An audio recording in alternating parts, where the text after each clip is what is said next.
Hi everyone. I'm really glad to be here. Thanks, Elizabeth, for inviting me.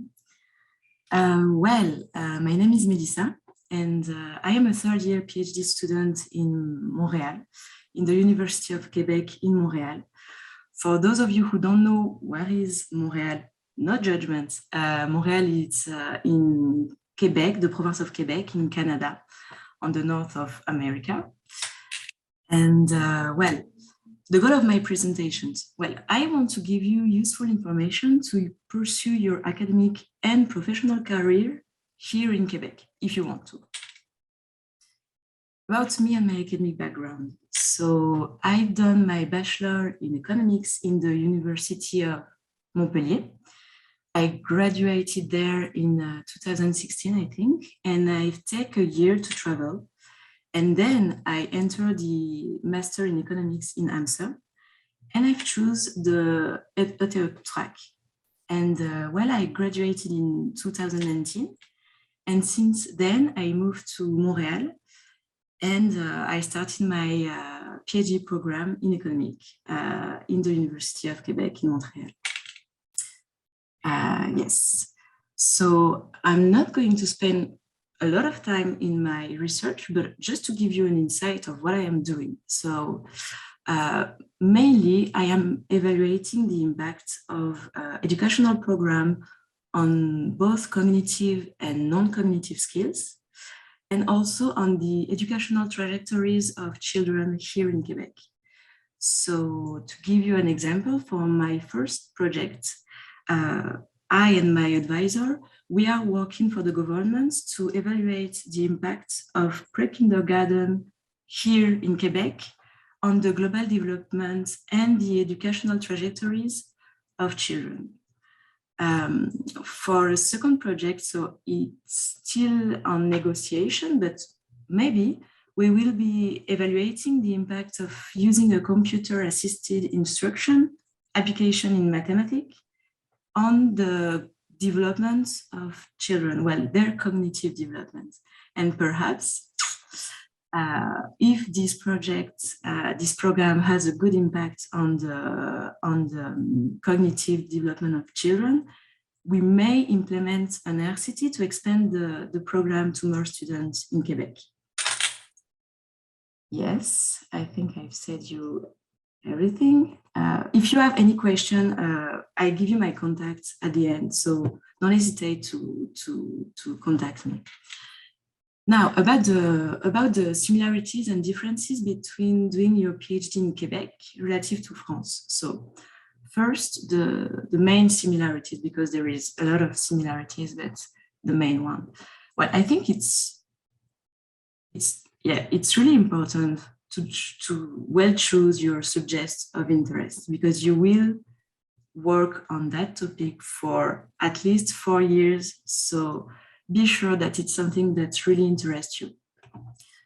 Be motivated, because to me, it's really personal, but doing a PhD, it's like running a marathon with a lot of sprint phase. So you have to be motivated, and also to be able to maintain a balance over the long term, because it's not 1 year of study. I mean, it's really 5 years. You have to keep motivation from the beginning to the end, until the end. About the differences now, the first main differences, I think it's the remuneration.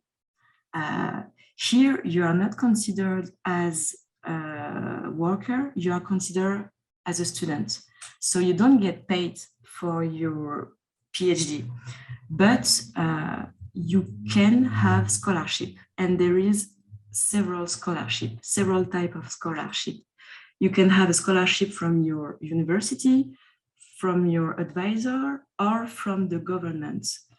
And just to give you an example, not all of the students can have a scholarship, but if you ask to and if you work well, you can have a good amount of scholarship.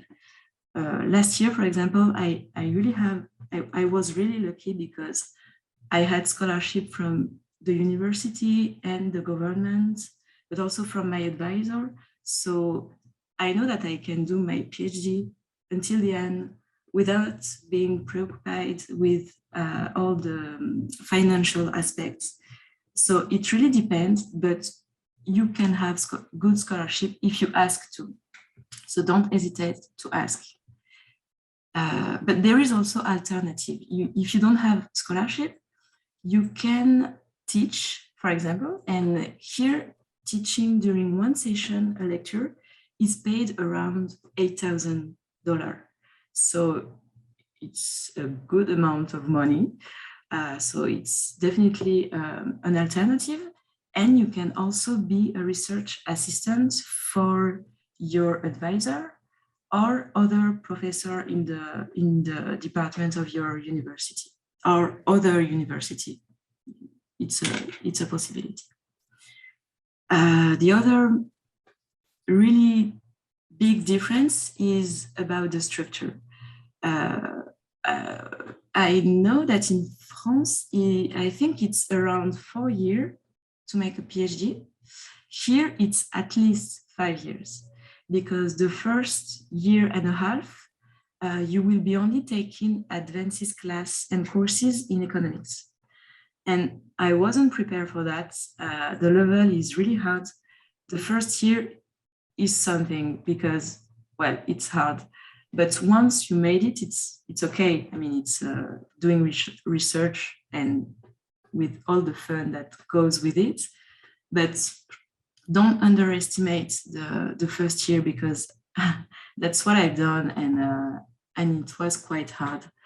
Just to give you an insight, the previous cohorts, when I arrived, there were 12 at the beginning of the PhD, and only one passed her exam from the first year.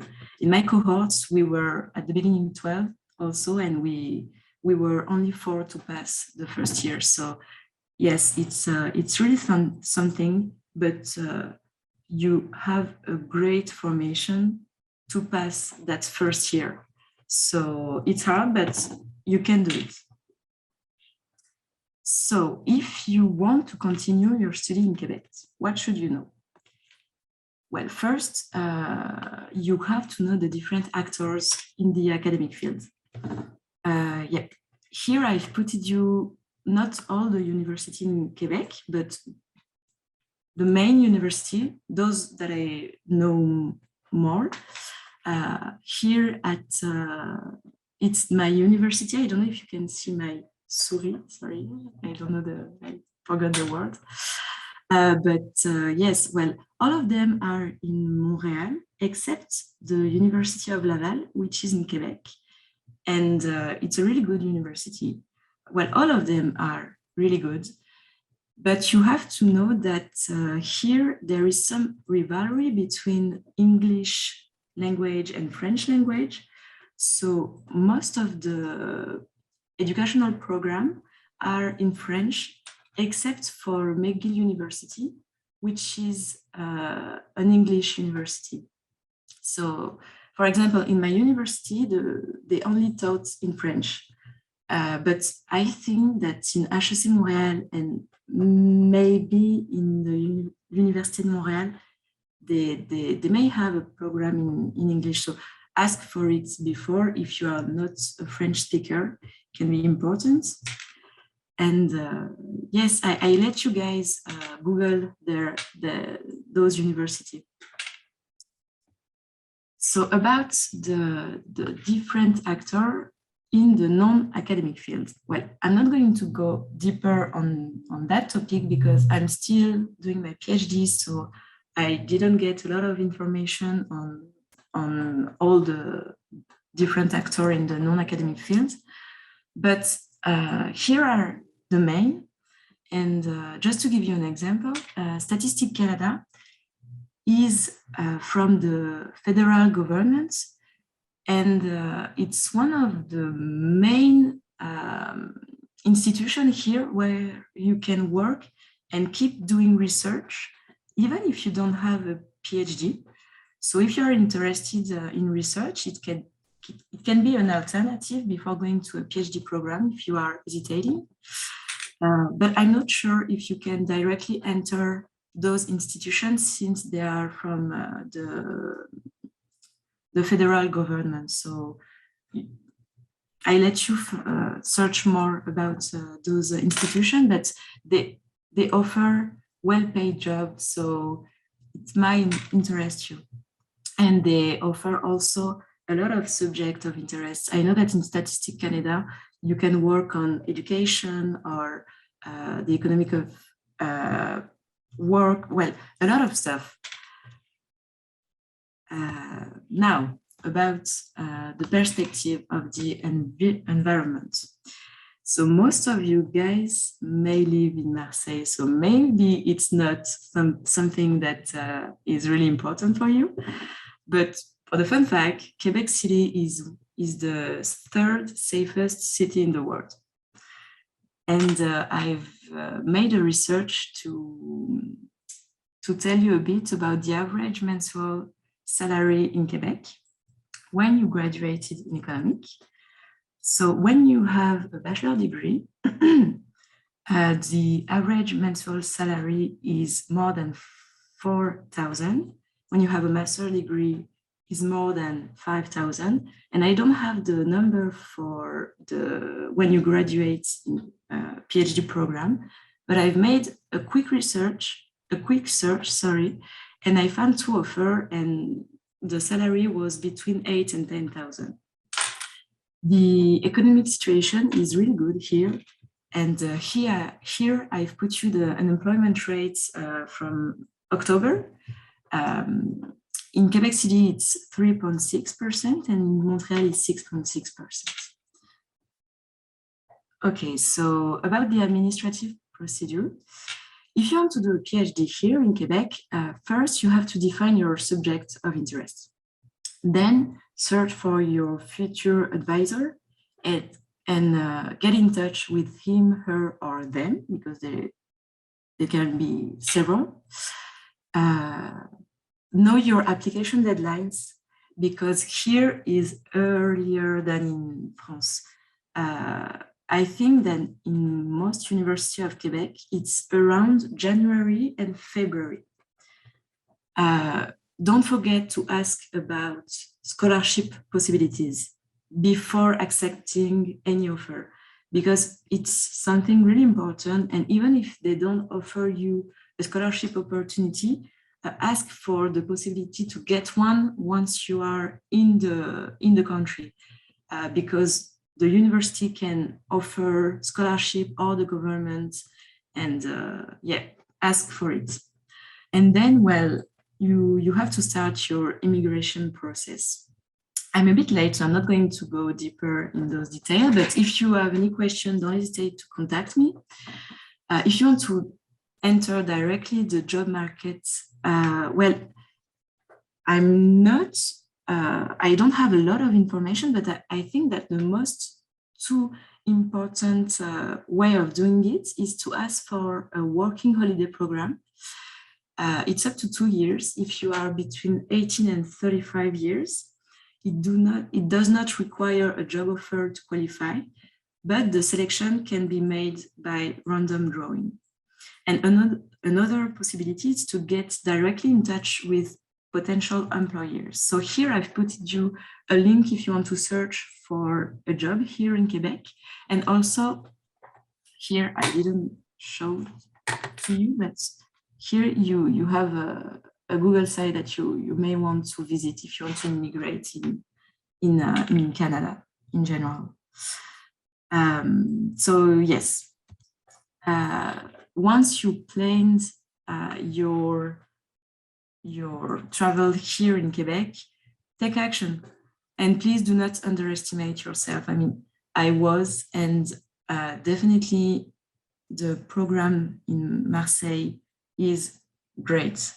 I was well prepared for my first year of study, and in general, I mean, you really have a good formation in Marseille. So do not underestimate yourself. Your formation here is highly evaluated. And also there is a really good employment opportunities and PhD program. So don't hesitate to apply. Let them say no to you if they don't want you, but at least try if you want to. Take it in advance. Things may take longer with COVID, so give yourself the best of luck. And yeah, well, here people really like rules. So be conscientious with your administrative paper. It's not one of my faults, but one insight is that one advice is maybe keep a scan of your paper to be able to show them easily and use them when you need it. 15 minutes, it goes really fast. But if you need any help or if you have questions, anything, here I give you my mailing box, and you can also contact me on LinkedIn. So please don't hesitate. And I was really glad to be here with you, like virtually here.